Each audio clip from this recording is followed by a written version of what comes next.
sa hapon na ito ay ang mga kabataan, mga mag-aaral sa UP Diliman at kasapi po sa opisina ng Campus Ministry ng Parish of the Holy Sacrifice. Nabanggit ko po nung, I think nung July 17 na ako'y recently naging faculty advisor nitong grupong ito, UP CMO or the Campus Ministry Office. So papakilala ko po sila sa inyo isa-isa. Una po si Valerie or si Val Baladiang. Bumati ka, Val? Hi po, good afternoon. Huwag niyo babatiin si Mommy, si Daddy, Sige. Hi, Mama, Papa. Tapos yung sinabihan mo ba sila na mag-tune in? Opo. Ayan, very good. Sana Sige. po nag-tune in. Okay, very good. Sige. Tapos, ang sumunod naman kasi, sorry, babati ka pa. Hindi pa. Friends sa CMO. Friends namin siyempre, si Fads, Father Mike. Si Father Mike. Hello, Father Mike. Hi, Fads. Si Cha, si Alan, si Ben na nasa... Right. Pag-uusapan po natin kasi dalawa France. sa dalawa po sa kasamahan natin sa Campus Ministry Office ay nasa Madrid na ngayon, sa Espanya upang makilahok sa gaganapin na World Youth Day. Pag-uusapan din natin 'yon maya-maya. Okay? So, I think aantabayanan din natin yung mga balita nila sa Facebook account ni Ben, no? Anyway, ang pangalawa po, kasamahan ko po sa College of Business Administration. Siguro kailangan nating batiin si Dean. Anyway, papabatiin ko muna si Jove Tercero, mga kaibigan. Magandang hapon. Sino ba babatiin mo sa BA or kaya sa family mo? Friends ko CMO. Ay, of course, no? Si Dash. Nakalimutan natin si Dash. Si Dash. Dash, hello. Dapat nandito ka. Si Nico. Si Nico. That's true. Si Fad, syempre. Of course. Sa mga friends ko sa BA, if ever nakikinig sila, si Bianca, si Catrez, si Nietzsche, si Erica. Okay, very good. Habang hindi ko nakakaligtaan, pag-uusapan din natin mamaya kung may pagkakataon, yung isang napakagandang social project na pinamunuan nitong mga kasamahan natin at ang nagsulat ata si Jove, no? Isang napakagandang social project, parang sanitation for a particular informal dwellers district dito sa Diliman, yung Daang Tubo, no? So we will talk about that later kung may panahon. At pangatlo, na panauhin, nakasama na rin po natin siya noong July 17 ng pag-usapan ulit natin itong Reproductive Health Bill or ang RH Bill. Si Kiboy Tabada. Kiboy, bumati ka naman. Hello po, magandang good afternoon po sa ating lahat, lalo na po sa mga friends natin sa UP at sa mga friends din po natin na nakikinig sa Davao. Si Mami, no? Last time nandito si Mami, ngayon nasa Davao siya. Napag-isip-isip ako kung narinig ba ako sa Davao ngayon. Kailangan ko rin batiin si Manong Mon, yung cab driver na kung saan kami sumakay na cab papunta dito. Maraming salamat. Kung nakikinig kayo, tsaka hindi tayo na late. Kasi upkat ngayon, second day ng upkat sa Diliman. Kaya ma-traffic, pero ang swerte namin kasi nagdasal ng husto si mga kasamahan ko. Nagkaroon kami ng cab. Anyway, so maraming salamat sa inyong pagbati. So simulan natin siguro ang talakayan. Iba't iba po ang paksa natin sa hapon na ito. Siguro dalawang bahagi.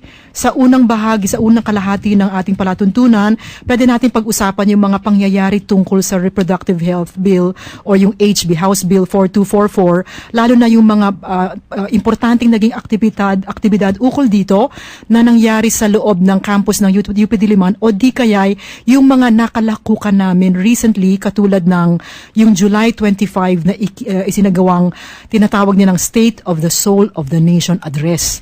I think the 2 out of the 3 na panauhin natin ay nakasama namin dun sa Club Filipino, dun sa pangyayaring yon. In fact, one of us was also there in the Santuario de San Jose Holy Sacrifice of the Mass na ginanap before the State of the Soul of the Nation Address. Tapos maya-maya din pag-uusapan natin yung napakahalagang naging talakayan nung makalampas lang na Biyernes, ika-5 ng Agosto, dun sa RH Bill, ito ba ang tama na forum doon sa UP National College of Public Administration and Governance. Napakamahalaga kasi ako po kasama ang kapatid na si Lito David ng Pro-Life Philippines ay naging tagapagsalita doon sa panig ng anti-RH. Kung nakikinig man yung nag-anyaya sa akin na magsalita, si Carl Mark Labagala, kung nakikinig ka Carl, although I think he's busy with a particular activity today, hello sa iyo. Nag-hello din ako kay Professor Eva Bailon. Siya yung nag-opening remarks dun sa araw na yon. Hello sa inyo po at mag-uusap tayo. I'll be touching base with you right after this program. Okay, so Ngayon, Kiboy, simulan siguro natin kasi naalala ko na pag-usapan natin noong July 17 na well, you've been involved in this issue for quite a long time. Umpisa lalong-lalo na nung isinagawa ng opisina natin na RH Bill Forum sa Claro M. Recto Hall. Yes. That's the Faculty Center Hall, no? Nung Marso, March 3 ata yon, and we had the legal aspects, the medical aspects by Dr. Liza Manalo, and also the economic aspects by Professor Mimi Fabe. Yung sa legal aspects, tinanakay po siya ng dalawang abogado. Of course, ang si Attorney Jose Ipaglaban Mo Season, tsaka pati yung pinamunuan ni Attorney Rolando Reyes ng Lawyers for Life. So, yun yung mga naging talakayan natin. So, ever since then, mga tagapakinig, itong si Kiboy, ang ating kapatid na si Kiboy, naging super involved sa mga ganitong talakayan. Tama ba? Super. Masyadong talagang sobra ang kanyang In-depth. matindi ang kanyang pakikilahok sa usaping RH Bill. So, recently, nabalitaan ko na naanyayahan ka, Kiboy, no? Na magsalita tungkol sa mga ganito sa Christ the King, dun sa isang church sa, tama ba? Green Meadows bang Green tama Meadows ba yan? pa. Apa. Nung 2 Sabado ang nakakaraan, ano, yung July 30. Maaari yung bang banggitin yung, siguro, bigyan mo kami ng buod ng parang major points na tinransmit mo doon sa kanila. So, noong July 30 nga po sa Christ the King Parish po sa Green Meadows, doon po binigay po ulit natin yung paulit-ulit na po nating binibigay na workshop na pinamagatan po nating RH Bill, pagsugal sa kinabukasan ng kabataan.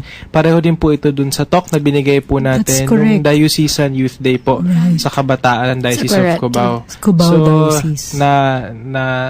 Tinanong po tayo ng kabataan ng Green Meadows, ng Christ the King Parish, kung pwede po ba ibigay din yung parehong talk sa kanila.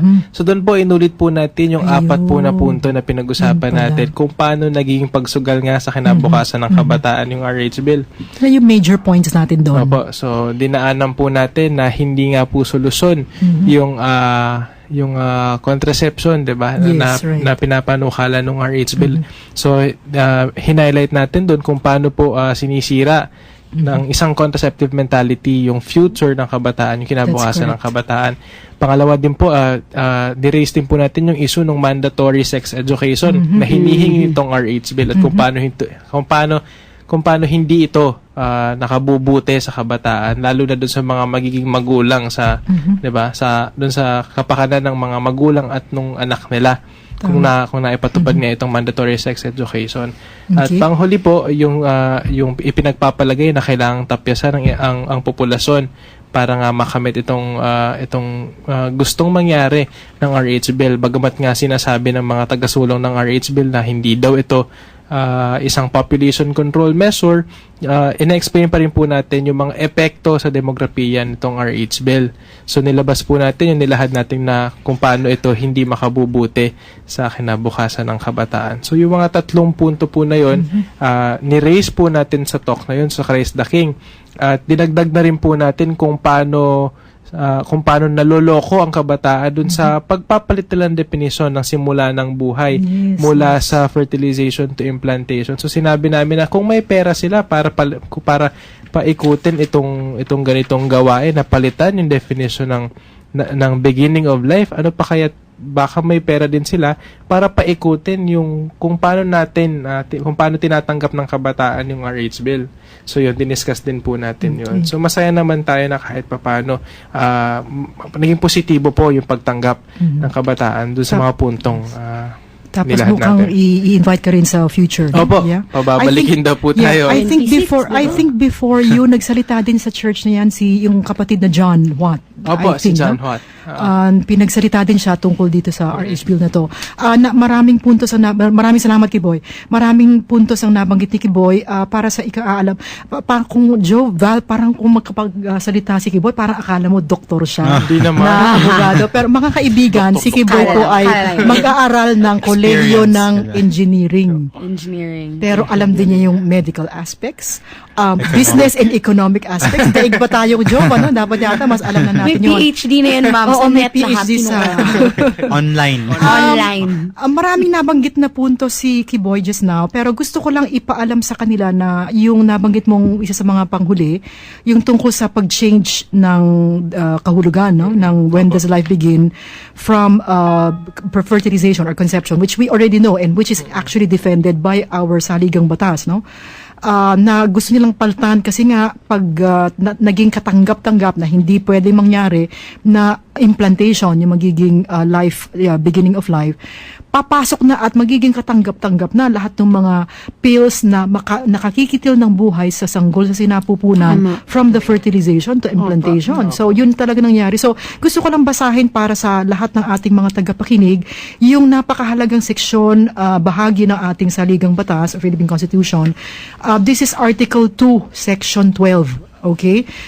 Kinikilala ng Estado ang kabanalan ng buhay, pampamilya, at dapat pangalagaan at patatagin ang pamilya bilang isang saligang institusyong panlipunan. Actually, doon pa lang nakita natin yung obligasyon ng bawat isang mamamayang Pilipino na pangalagaan at patatagin ang pamilya. Ano-ano ba ang mga aspeto nito? At ang saligang batas na rin mismo ang nagsasabi kung ano yung mga obligasyon natin ukol dito. So, pagpapatuloy ko, dapat nitong pangalagaan kapwa ang buhay ng ina at ang buhay ng sanggol sa sinapupunan mula sa paglilihi. I'll talk about this again later kasi nga nabanggit na rin ni Kiboy pero nabanggit ko rin doon sa pangungusap ko doon sa forum nung Biyernes na mahilig pagbanderahan ng mga pro-RHers, no? Ang datos na 11 women die each day sa panganganak. Para bang ang pagbubuntis ay sakit. Pero ang clear naman, pagmasdan natin, sinasabi nga namin lagi sa pro-life na sa Pilipinas ay naipababa na sa zero ang maternal mortality. Ibig sabihin yung instance na namamatay ang mga anak, ang nagdadalang tao sa panganganak.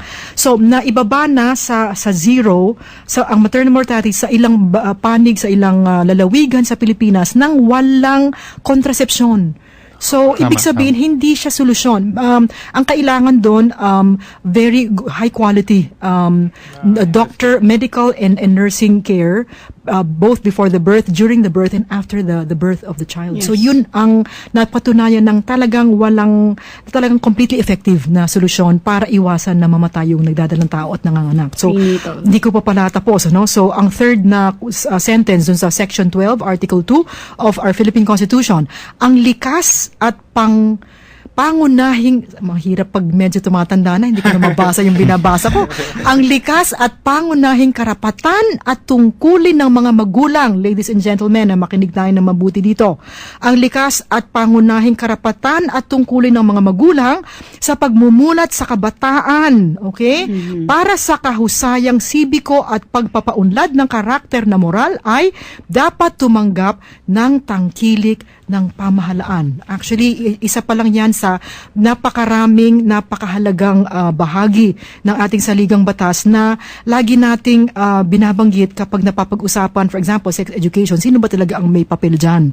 At nandito rin, nakapaloob din dito yan kung bakit ang mga magulang ang pangunahing guro dito sa mga mahalaga at maselang bagay katulad ng sex education at hindi magagampanan ng husto at ng husto ng estado, ng mga guro, ng pamahalaan. Okay? So, yun lang ang gusto kong ipaliwanag kasi sa usaping ito, laging nang naalala kong isang inconsistency ng mga pro-RH bill people. Sasabihin nila hindi daw tungkol sa birth control. Itong HB 4244. Sabi ko, ha? So, number one, unang-una, ipapamudmud nyo nga yung mga contraceptives. One thing that I'd like to make clear to our listeners, no? Kaya nga tawag contraceptive. Against giving birth. Contra, against, and then conception. It's contra-conception. So, ito mga kasangkapan to ay kontra or laban sa panganganak. Meaning, walang openness to life.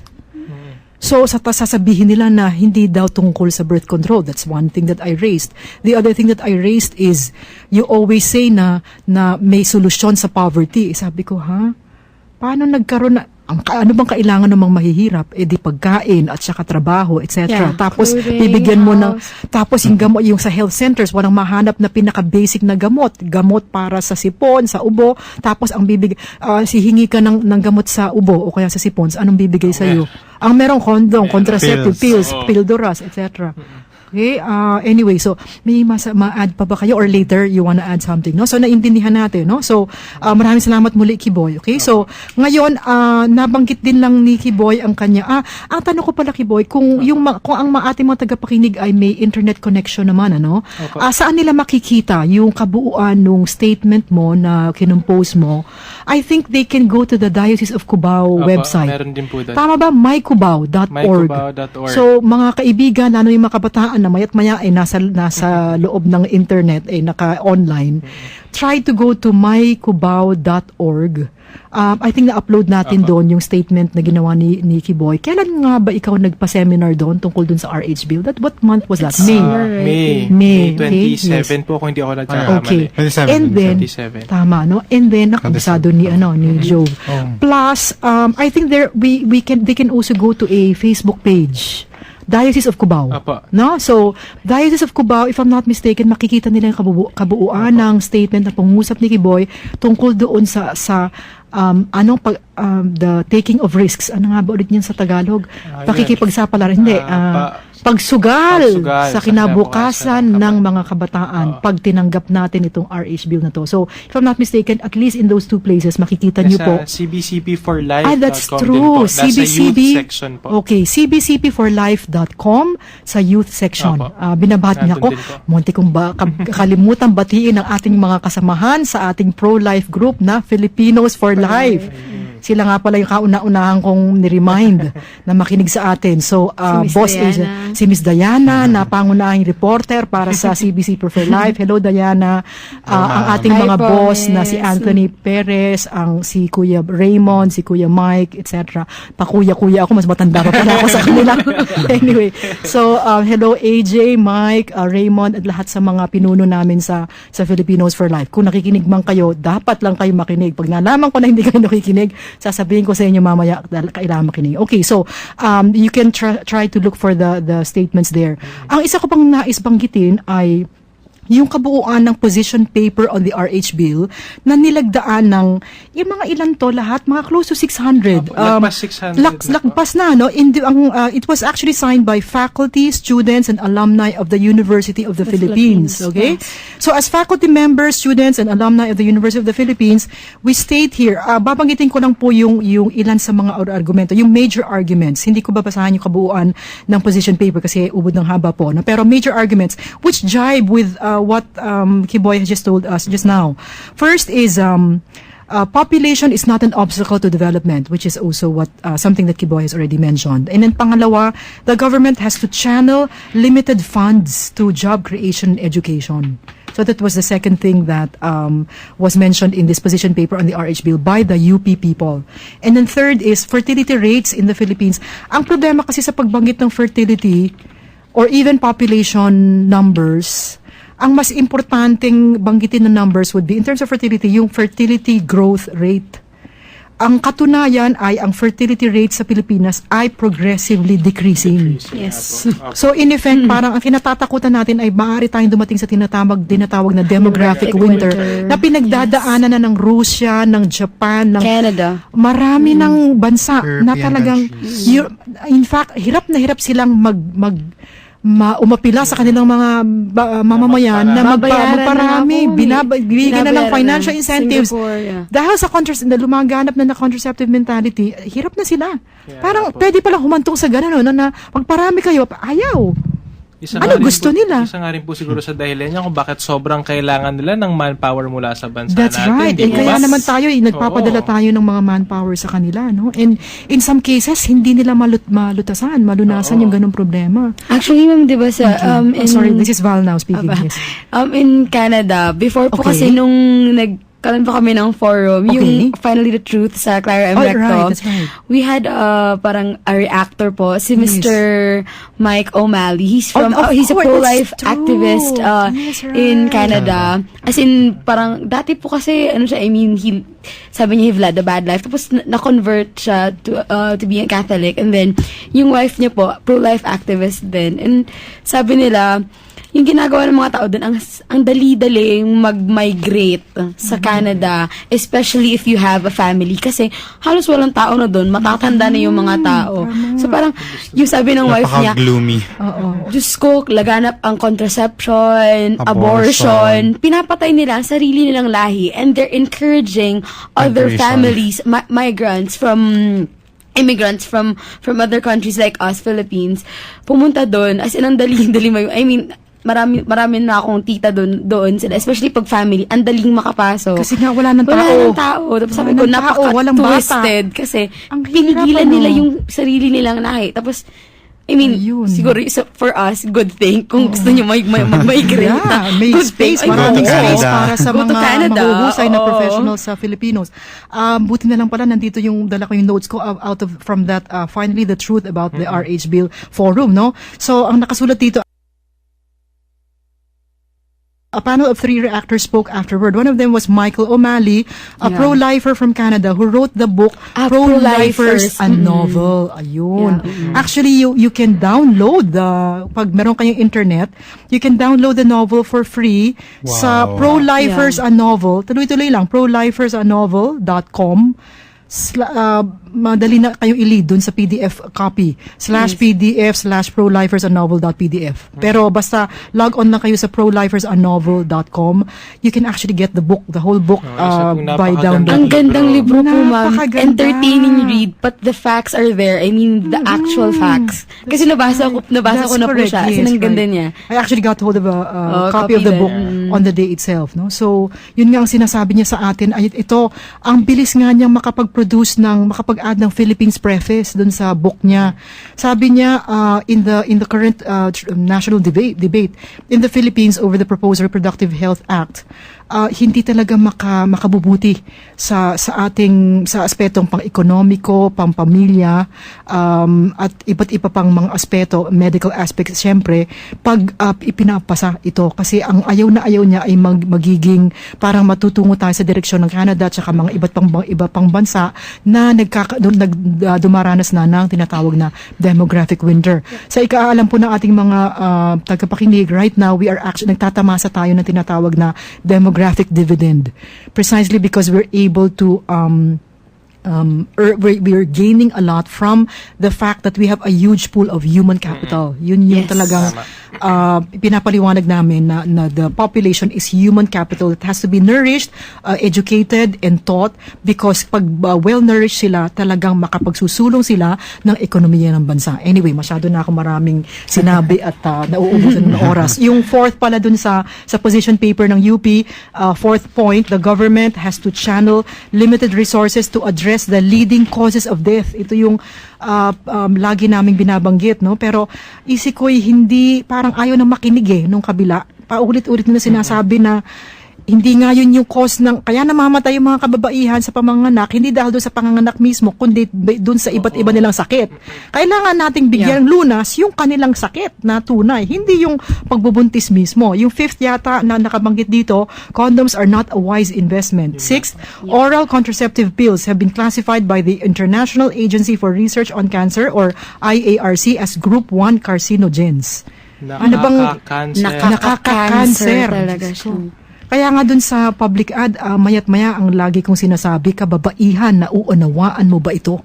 I think because of that, partly we may have changed the mind of some of at least the ones who were indifferent dun sa audience natin, para sabihin, sandali lang, may mali ata dito sa bill na to. No, hindi ito ang tama. Anyway, pag-uusapan natin yon maya-maya. Okay? So, I think doon nagtapos, no? Parang 6 major arguments. 6 major points. Pero sabi din niya, our main argument boils down to this, that it is the state's duty to order society by promoting the well-being of its citizens. Thus, it is a disservice to legislate what constitutes harm to its people. So, sabi ko nga dun sa talumpati ko na 3 minutos lamang nung sa public ad, siguro dumako na kaya tayo dun habang may panahon, okay boy, kasi baka marami pa tayong i-discuss. Binanggit ko na actually, pag pinag-usapan natin ethics, no, etika, it actually goes against wastong pag-iisip. Actually, it goes against human logic to consume, to want and to consume products that are harmful to our integrity and health. Yes. So, actually, it's against human logic. So, sabi ko nga, ito nga tayo, di ba, nagsisikap nga tayo na mag-consume ng nutritious foods or mag-gym para mag-diet para healthy, ganyan, di ba? For example, healthy living. Tapos biglang ipapamudmud sa atin itong mga ganyang pildoras na alam naman natin makasasama. Ngayon, ang lagi kong issue din ay ang kadalasan, lagi nilang sinasabi, informed choice daw. Ang lagi kong tugon, hindi nga tayo ini-inform eh. Nakadepende sa impormasyon na ibibigay diba? nila. Pupunta ka sa health center, ibibigay na lang sa'yo basta-basta kung ano-ano mga pildoras na kung ano-ano. Ano namang alam ng mga hindi nagmedisina na ititake mo yan. Tama. Yes. Mabanggit ko lang po yung sinasabi nilang example. Sa Philippine General Hospital, kunyari, nabanggit po na isang doktor na nagtatrabaho po doon na sa dami po ng tao, nakahanda na nakasulat na dati yung reseta para sa mga sakit nila. So, kunyari may nakapila, ang tinatanong, anong sakit mo? So, bigay na kagad ng reseta. Ngayon, itatanong natin. Baka ikamatay niya yun. Yun nga po, paano mo ine-expect na mabigay yung tinatawag na informed choice? High school, na-discover namin na may nagkaroon siya ng cyst sa kanyang ovary. Tapos, dapat mas ito ipaalam natin sa mga mamamayan. As in, clean living, hindi siya nagsusmoke, hindi siya umiinom, as in, wala siyang vice at all. Tapos kanya motto nga, early to bed, early to rise, makes a person happy, healthy, and wise. Tapos yun, ma'am, si mama, yung mom ko, kaya naging activist na rin siya sa amin back in Antique and Iloilo. Kasi, personal, niya yun, muntik na siyang magka-cancer because of it. So, pro-life activist na rin siya ngayon. Kasi buti na naman may pera para pambayad sa doktor for hysterectomy. Kinuha na po lahat. Kasi kung hindi ko kunin lahat. Because otherwise, you would have wanted to have more siblings sana, no? Nakakapagbigay ba siya ng mga RH Bill forums or talks? Ay, hindi. Pag gusto man niyang i-hire kami, Actually, napumunta doon, o kaya na niya. Kayong dalawa siguro magtambalan kayo. Sa susunod mo uwi, actually, kayo, RH Bill yung nile-lecture forum. niyo sa akin, ma'am, ni Jove, ni Kiboy, ninyo, ma'am, nile-lecture niyo sa akin, pinapasok ko yun sa bahay. Very good. Pag umuwi ko, hello, mama! Very good, very Hello, good. mama. Pero yung sad part po naman, yung mother ko, she survived it. Pero, There could be many others who cannot 2 years survive. before po, a tita of mine really died because of it. She had cancer. And ma'am, as in biglaan po talaga, hindi niya alam na yung pills pala na ginagamit niya is kasi ma'am yung problema, hindi nasabi sa kanya na yung pala yung side effects. Kasi she married early, so she started early. Teens pa lang she's taking OCPs na. And then oral contract. 7th birthday ng anak niya, umiiyak siya kasi sabi niya, I want to live longer and for to my have kids son. And then, of course. months later, she died. Hindi na kinaya ng katawan. So, ito ang dapat na impormasyon na Nawala ng nanay ang na pinahatid natin. Anyway, I think we have to pause for a short station break. Yeah? Maraming salamat kay Boy, Jove, and Val. Station break muna tayo. Maikli lang. Sa serbisyo publiko, maaasahan. Sa mga balita, kumpleto, detalyado at totoo. Sa komentaryo, buo ang paniniwala at prinsipyo. Sa serbisyo publiko, sa mga balita, sa komentaryo, yan ang tatak. RMN, radyo mo nationwide. Buhay, pamilya at bayan.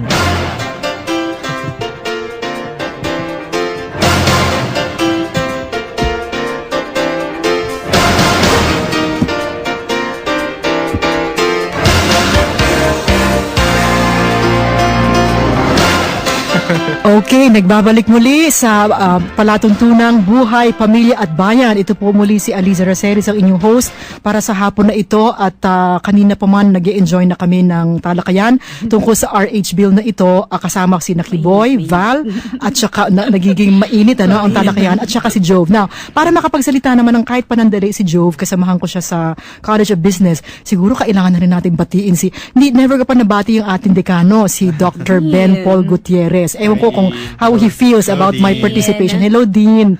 Kayo ba hindi niyo babatiin yung mga Dean niyo? Ay, sige.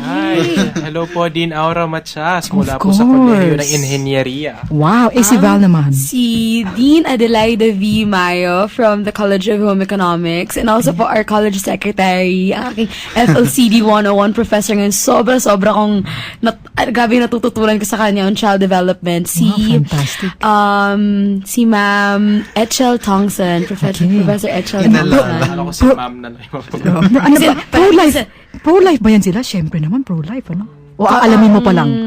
Aalamin ko pa. O sige, yan ang trabaho natin, yung department po namin, the Department of Home Economics Education, talagang pro-life. Kasi Pro-life values kami. Kasi laden pamilya Pamilya. pinag-uusapan. Ano nga ba ulit yung FLCD?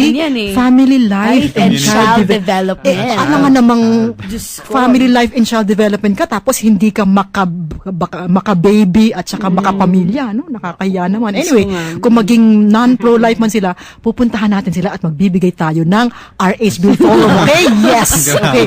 Ngayon, para medyo may konting break, papakwento lang natin kay Jove kasi nabanggit ko sa mga kasamahan ko sa Filipinos for Life na yung isang social project nitong grupong no? UP Yes. Campus Ministry Office na kung saan ako'y naging recently appointed ba? Or Requested. requested to be the faculty Forced. advisor for din naman. Nag-enjoy din naman ako sa samahan namin, no? Dahil sa mahusay na pagsusulat at pagtukoy nung isang napakahusay na social project doon sa sinulat ni Jove, nakapasa siya as one of the 11 semi-finalists in a particular competition, tawag Ideas Positive, ng isang pharmaceutical firm. And kung saan tuloy kami as a group naanyayahan sa isang parang bootcamp ata, no? Sa August 12, 13, saka 20. Tuloy ako napasama. Siyempre, mag-enjoy tayo doon, ano? Faculty coach. So, yeah. Faculty coach. So, it is very interesting kasi ay gusto ko ipaalam sa ating mga tagapakinig na itong mga kabataan natin who happen to also be part of an important campus ministry office na gusto ko ipaalam sa kanilang lahat na as Catholics and also as students of the university, nakakapag-propose sila ng napakahusay na social projects which can really directly help Yes, ma'am. poor communities. Hopefully. So, pakidescribe mo ng panandali, Jove, yung So, yung parang mechanics nung Okay. contest, which is Ideas Positive, is to parang i-identify nyo po yung community okay. na parang depressed or marginalized. And then, identify nyo yung solution, ay yung problema po nila, yung kung ano talagang kinakailangan nila, like sanitation, Yes, water. Tapos, we will propose a solution for solution. it. Pero dapat innovative siya. So, Okay. Sustainable. sustainable, lalo na sustainable. Sustainable. So, Wow. a group in the campus ministry office of the Parish of the Holy Sacrifice. Bali, Kalingima. sino kayo, no? Si- si yung Kiboy tatlong Tamada. so, si Kiboy, Si Val. tapos si Val, tapos si Jove, Dash. si Dash. Hello, Dash. Congrats. At si Cyrus. Si Cyrus. Hindi ka pa nami-meet si Cyrus. Anyway, hello, Mamimit niyo po Cyrus. siya sa Mamimit niyo siya, ma'am. Saturday. Soon. Sa Saturday. So, lima kami sa group, tapos nag-formulate kami ng solution dun sa galing Daang Tubo. Yung community po namin is also a community na tinutulungan na bahagi ng community, larger community ng Parish of the Holy Sacrifice. Yeah. So part pala, akala ko sa Loyola Heights. Di ba nasa looban ng Part Loyola po Heights? siya ng ano? Part Part po siya siya ng ng UP. parish. Akala ko Opo. nasa Our Lady of Pentecost Pentecost. Parish Hindi pa siya. po. Hindi pala. Hindi pa po. So parang Sa club inisip po siya namin naman. na kung mapapanalunan namin tong contest na to, magkakaroon kami ng pondo para para mapagawa yung mapatotoo. mapatotoo yung I-implement, proposal ano? namin, I-implement. ma-implement yung proposal. Wow. Parang tinulungan na din namin yung simbahan, tinulungan na din natin yung community mismo. Tapos pag ma-build, ma-create nyo or ma-formalize nyo yung grupo, siguro pwede na rin yung magiging negosyo mo before or after your graduation. Tapos i-hire ka na. Sabi mo, nanalo siya. So i-hire ka na. So magkakaroon ka na maraming project. Masyado nananaginip. Grabe. Pero dapat lang naman gano'n. Marami pang matutulungan si Ots, Joe. maraming matutulungan tinutulungan si Joe. Yan ang talagang tunay na pangangailangan ng mga mamamayan, di ba? Na talagang Kailangan tubo ng condoms ngayon, oo, hindi kailangan. Na actually, para sa kaalaman din nila, last year, or summer, naging bahagi, nakilahok din ako sa isang parang RH Bill seminar or seminar workshop actually, dun sa community na yon. Actually, hinold din namin yun sa Loyola Heights, yung sa Parish Hall yan, sa isang small community, barrio. May maliit na hall doon. Tapos, I was in charge of teaching the mothers. And I realized na pag pinag-usapan natin to, babanggitin ko na rin sa kanila yung first argument ko na binanggit ko doon sa RH Bill Forum nung public ad. Sabi ko kasi, ang una kong argumento kung bakit sa pananaw ko'y hindi pro-woman ang RH Bill ay sapagkat hindi ito ang tunay na pangangailangan ng mga kababaihan. Kailangan nilang alagaan ang kanilang pagkatao, kalusugan at dignidad. Sa aming pro-life group, sabi ko nga sa kanila, ang pangmatagalang solusyon sa tinatawag nilang unwanted pregnancies, kasi yun ang mayat-mayang sinasabi nila, unwanted pregnancies, ay bigyan mo ng ng mga kontraseptibo at iba pang kaugnay na kasangkapan. No? So sabi namin, hindi yun eh. Diyan sa unwanted pregnancies na yan ay ang pagpapractice ng kalinisan sa buhay at ng abstinence education. Sa walang asawa, complete abstinence from sexual activity. Kasama din ang pagtitimpi at sakripisyo, katapatan, marital fidelity, katapatan lalo na ng mag-asawa, at ang mga kaugnay na kabutihang asal. Now, nabanggit ko rin na para sa mag-asawa, kasama dito ang natural na pamamaraan ng pagpaplano ng pamilya. Kasi hindi naman natin din sinasabi na we're not in favor either of natalism yung tinatawag na natalism na walang humpay na, sige, mag-anak kung hindi mo na kaya, kasi we're not for that either. That's why we are for, we suggest natural family planning if there is, take note, kung may matinding dahilan.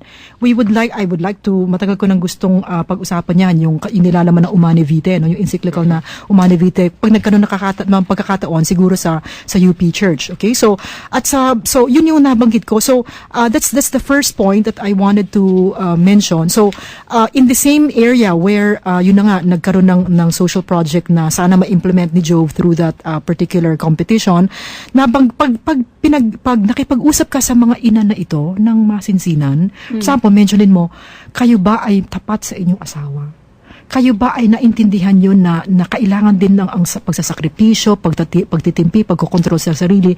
When you talk to them like that, ng mahinahon, in the end, alam mo, they get very moved.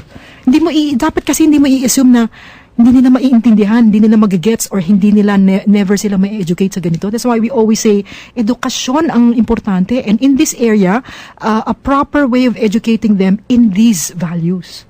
So, my experience during the whole morning session that time was, nung nakikinig sila, at napaunawa ko sa kanila ang kahalagahan nitong magantong values, then they were moved actually. And during the workshop, they were the ones saying, pwede pa kaming makarinig ng marami pang gantong klaseng pangungusap? Can we invite our friends in a future session? In fact, ngayon tuloy napapaisip ako, kailangan kong bumalik doon para bigyan muli ng yung mga kaibigan nila na hindi nakadalood noon para magpatuloy ng ganong seminar. Ang dami nating tuturuan, ano?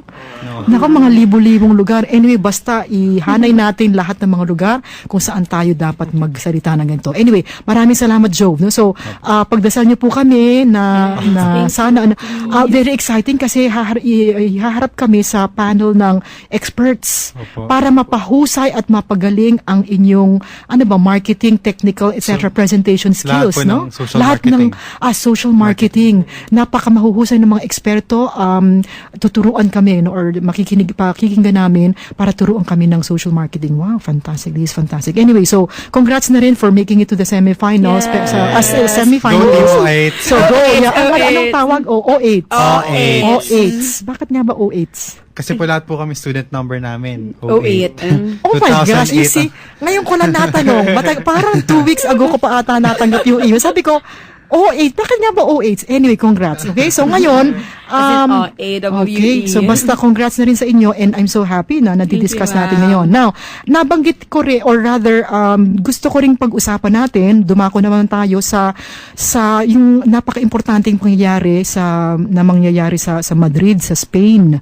Yes. Sa darating na, in fact, dalawang kasamahan namin, tatlo ba sila? Opo, tatlo po. Tatlo sa kasamahan namin ay nakarating na ng Madrid, no? Opo. ng Spain, ng Espanya para makilahok starting formally on siguro August 15, 16 ano?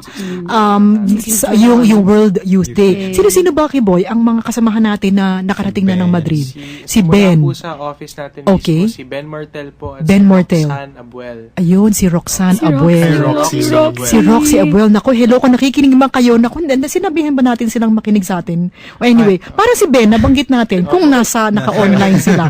Kasi pwede naman tayong sundan via live stream, no? Wow. And then, okay, so dapat lang, no? And then si John Sioso naman, bilang kinatawan ng UPSCA, UP Student Catholic Action. Okay. Hi, Pati na rin po ng Toti. UP Scholars Choose Life. That's true. UPSCLC, UP Scholars Choose Life Coalition. Okay, very good. So, kung nakikinig man sila, kung sumusubaybay via live stream, although siguro -7 mga gantong oras, baka 8 a.m. dun.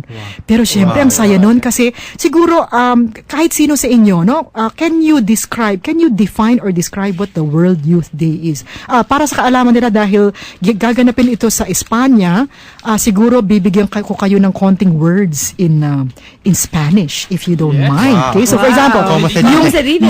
yung World Youth Day sa Spanish ay Jornada Mundial de la Juventud. Kaya ang short form niya is JMJ. Actually, hindi JMJ, JMJ. Jota. Okay, JMJ. Sino ba nagturo sa inyo ng Spanish? Parang ang gagaling yung mag-pronounce. I took Spanish class Really? last summer. Very good. So we can practice ma'am, that. Can I say hi to Sure. the professor?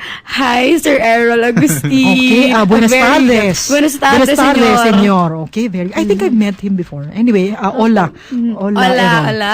Okay, no? So, that's one thing. And then, gusto rin nating sabihin, bago nyo itukoy kung ano yung World Youth Day, sana masabi nyo, ang theme ng World Youth Day 2011 ay, Spanish muna ha, Ay, sorry po. arraigados y edificados en Cristo, firmes en la fe. Ano ba ibig sabihin yan? Rooted and built up in Christ, firm in the faith. Ang source ata yung Colossians, letter of St. Paul to the Colossians, chapter 2, verse 7. When St. Paul says, planted and built up in Jesus, especially yung words na firm in the faith. Or in other versions kasi of the Bible, we will see strong in the faith. So, parang inaapilahan tayo lahat ng kabataan. Siyempre naman, hindi naman ako nahihiwalay. Sabihin, kahit na, siyempre kasama pa rin ako sa mga young at heart. Okay? Kahit na hanggang 39 lang yung katalagang tunay na kasapi sa World Youth Day na yan. Pero siyempre, kasama pa rin ako sa young at heart. No? So, we have here before us the message of His Holiness Pope Benedict XVI for the 26th, kasi 26 na to World Youth Day, which is 2011. So, mahabang salaysayon yung buong talumpati niya, pero siguro nais naming pag-usapan first, ano ba talaga yung World Youth Day na yan? Second, ano ba ang maipapayo natin? What should we keep in mind these days? Na alalahanin natin ang World Youth Day kapag nagaganap na siya sa Madrid mismo. Tapos third siguro, meron ba tayong maaasahang gaganapin dito sa Maynila? Patungkol dito sa World Youth Day, kung para sa lahat ng mga tao hindi man makakadalo or makakapunta sa Madrid. Kasi alam ko sa Ateneo yata, sa campus ng Ateneo, no? Will you be there, mga anak? Hindi pa po namin alam. Hindi nyo pa alam. Pero inaanyayahan kayo. Okay, so kasi po, kung titingnan natin yung schedule, especially kung yung mga petsa kung saan naroroon ang mahal na Papa, si Benito, I think dadating siya sa Madrid ng August 16th ba yun? Madrid.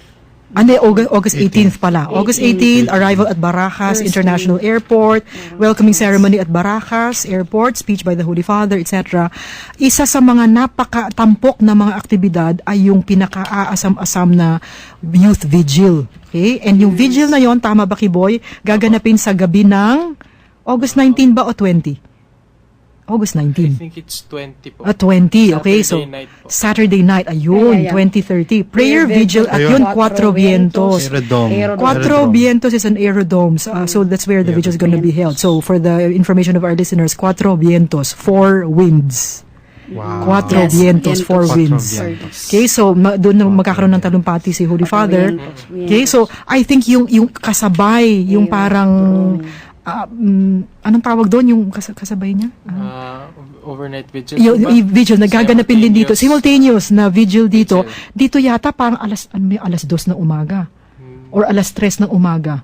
Mukhang sisimulan po nila ng Alas Sabado po ng gabi. Ng gabi. Hanggang Linggo po ng umaga. Pero pag nag-12 midnight doon, dito yata parang 7 a.m. So, ibig sabihin talagang nakavihilya tayo buong Opo, gabi. Yun nga po. Okay, so kung pupunta kayo doon, sama nyo naman ako.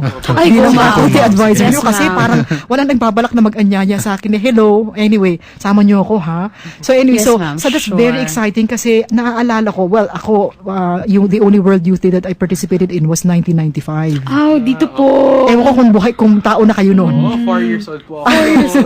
Mga 4 years old pa ang aking mga anak na ito. So anyway, so yan, very good. Ay, ewan ko Buhay na kung ako nun, diba? para sa ikaalam ng ating mga tagapakinig, ito pong si Kiboy, siya po yung laging tumutugtog sa Ayan na. sa misa, sa mga liturgical. Ang challenge ko sa iyo, ikaw ba na alam mo nang tugtugin yung theme song? Ay, nako, itong ng World Youth Day. Oo, Firmes dapat en la naman fe. itinutugtog mo na yan. Firmes en la fe.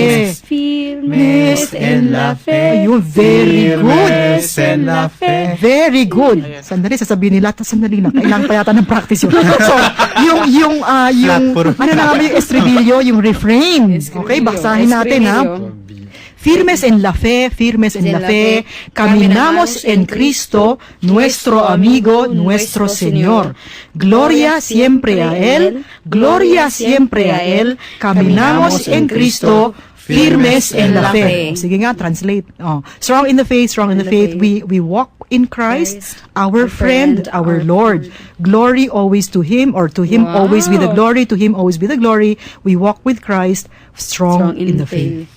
Ganda, di ba? That's just the refrain. Sa totoo lang, I would have wanted to print out the whole hymn, napakahaba no? So, inaanyayahan ko po na ang lahat ng mga kabataan at pati na rin yung mga young at heart na punta kayo sa Madrid, kung may internet kayo, lahat po nakapaloob dun sa official website ng World Youth Day na madrid11.com. Nakikita nyo ba yan sa ating printout? Madrid11.com.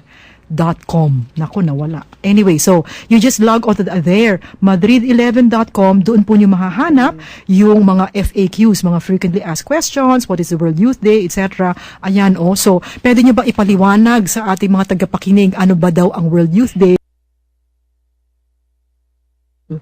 Hindi naparisan nyo ng kahit na anong largest youth crowd. Although, some people were saying, dito sa Madrid, gusto daw nilang paabutin ng hanggang 4 million.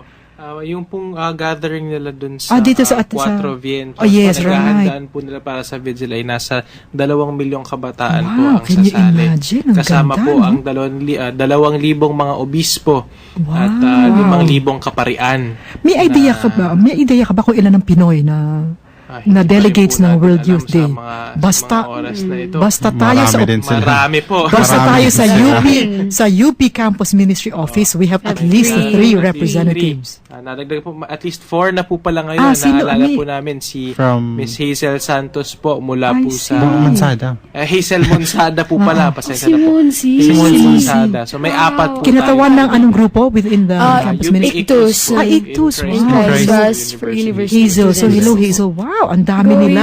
Dapat sila. Bakit nga ba hindi ka sumama kay Boy? Ay, naku po.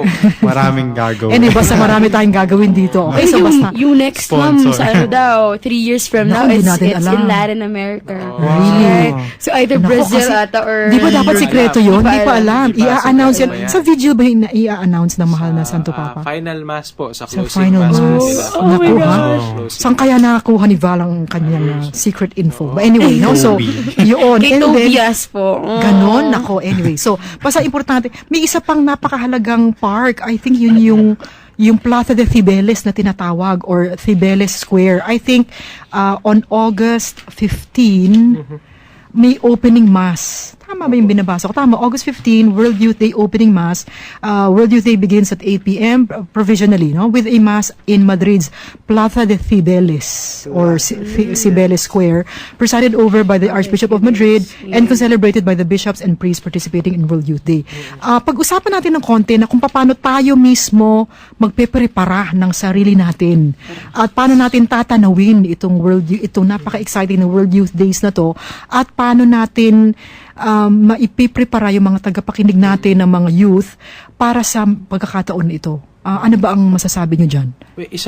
Maganda pong isipin na ang pangyayaring itong World Youth Day, Okay. ang pinakamalaking pagtitipo ng mga Mga kabataan kabataan. sa buong mundo Wow. mula po sa iba't ibang bansa. That's right. At yung maganda pag hindi lang Catholics. Oo, hindi lang. It's Right. Open for sa everyone. to non-Catholics also. That's right.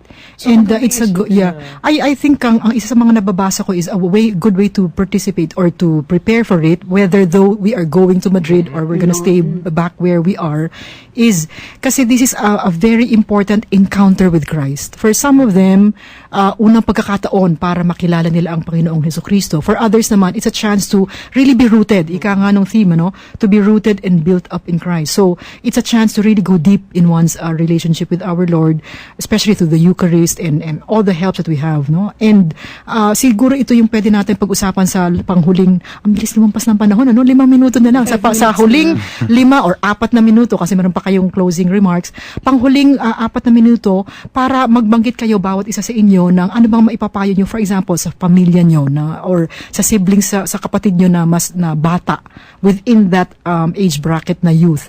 Ano ba ang sasabihin nyo na para unang-una para malaman nila na World Youth Day siya? Pangalawa, paano ba nilang kailangan ba nilang ipagdasal to? Anong klaseng dasal? Meron ba tayong ready-made prayer para sa tagumpay ng World Youth Day? Pangatlo, ano bang maipapayo nyo sa kanila? Kasi kayo, youth kayo eh. Sige, umpisahan natin from my left to my right. Val, or... Sige po. Sige. Well, una siguro.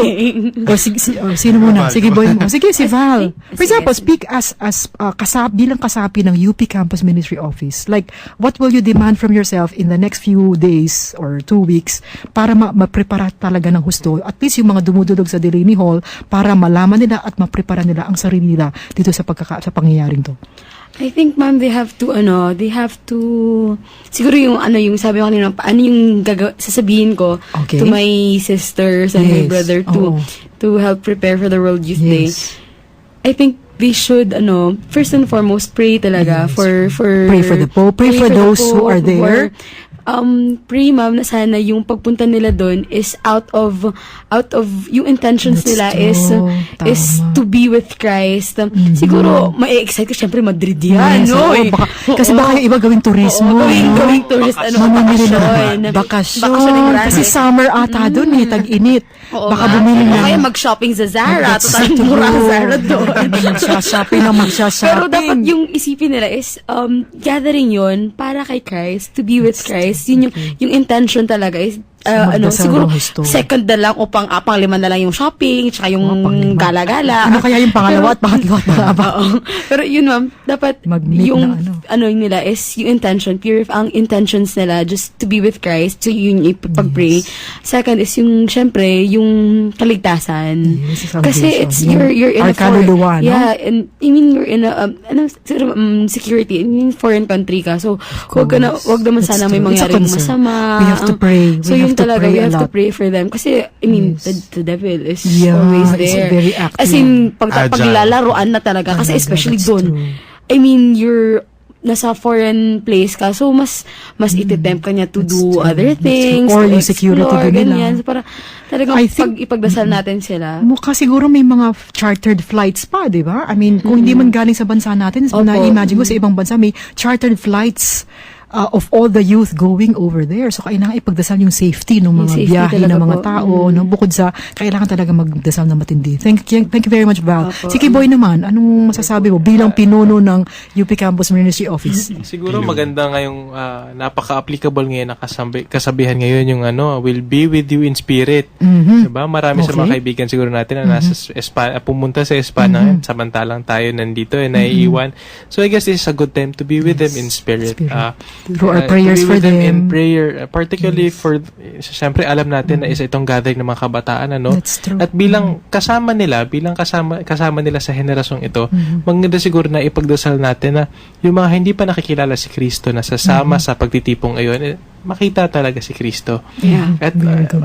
and we pray for everyone na everyone gets the same kind of experience. Kasi alam natin ngayon na nagkikita-kita lahat ng kabataan para pagtibayin yung pagkakilala nila kay Kristo. At yung kanilang So in the pananampalataya. same way, we share that same, i-share din natin yung parehong, Very good. parehong Very good. experience dito sa atin. Palagay ko, makakapanayam ka ng mga media or press pag nagtungo kayo dun sa campus. So, dapat ihanda mo na iyong talumpati. Anyway, thank you very much kay Boy. Si Jove naman, ano bang masasabi mo tungkol dito? How can you prepare yourself? How can you help your friends prepare themselves? Si Ben. Nakakatuwang isipin na sa lahat ng panig ng mundo, may mga representatives ang That's youth. true. Tapos parang magagather sila sa isang napakalaking event. Pero ang pinapray lang natin sana, ipagdasal natin na walang masyadong conflict na mangyari. Bilang, siyempre, yung mga kultura ng ibang tao. Sana yung interaction nila. Yes. Yeah. Oo. At makapulot At na sana mabuting aral. sana no? maging fruitful yung stay nila doon. Oo, And tapos at the same- mag-stick to the theme sila. stick to the theme of Right. seeking Christ. Firm. Yun. in la fe. Ano ulit yung arraigados y edificados en Cristo, firmes en la fe. Oh my gosh, Rooted memorize ni Ma'am. and built up in Christ. Ang at saka ako naman, ang sasabihin ko kay Kiboy ay matutunan niyang tugtugin sa organo, sa simbahan, para medyo naririnig na namin. Mag-practice tayo Ewan ko, mamaya. oo, dapat siguro yung choir natin, kasi para sa kaalaman ng mga kaibigan natin, itong kakasamahan ko dito, nako, pag pinakausapan sila maging emergency choir, handang-handa silang umawit doon sa liturgia, no? So, siguro, ayan na, pinapa-extra na tayo kasi napaka-exciting, interesting na ating talakayan. Okay, so, siguro in the last 1 or 2 minutes, magpapaalam na kami. So, muli, siguro, tungkol dun sa RH bill, na pinapaalalahanan lahat, na some of the places on the internet that you can go to, tungkol sa mga RH bill would be cbcpforlife.com, of course, yung sariling atin, filipinosforlife.com, tsaka yung mga active sa social networks, huwag kakaligtaan na kung hindi pa kayo nagla-like ng page na I oppose the RH bill Like lang page, ng like lang ng like, pero Like ng gusto like. ko ring nag-share kayo ng mga impormasyon na nalikom nyo At basahin at ang basahin yung mga posts ng mga nakapaloob. kaibigan, ng mga nakaibigan natin, no? Tapos tungkol naman sa World Youth Day, just log on to madrid11 yun po ang official World Youth Day website. And ano pang At gusto niyo makipag-ugnayan mag-close? na din po sa inyong lokal na parokya That's para sa mga true. activities po na kasabay That's true. ng World Youth Day. Para po makasabay po tayo sa mga Okay, celebrations. kasi nga there's an opportunity for all of us to be part of at least that one, yung gaganapin May na mga aktibidades po yung vigil. mga lokal natin na dioceses. Okay, very good. No, so salamat muli, no. Pinapasalamatan ngayon din. salamat din po. Okay, so maraming salamat kay you. Boy, Maraming kay Val, salamat. okay, tsaka kay We Job. enjoyed it. Okay, so sa susunod ulit ha. So sana maging guest ko ulit kayo. So so mga kaibigan, ito muli si Aliza Receres, nagpapaalam na po sa ating palatuntunang buhay, pamilya at bayan. Tulungan niyo po kaming tumaguyod at protektahan ang buhay at ang pamilyang Pilipino. Maraming salamat po at magandang hapon sa kanilang lahat. Buhay, pamilya at bayan.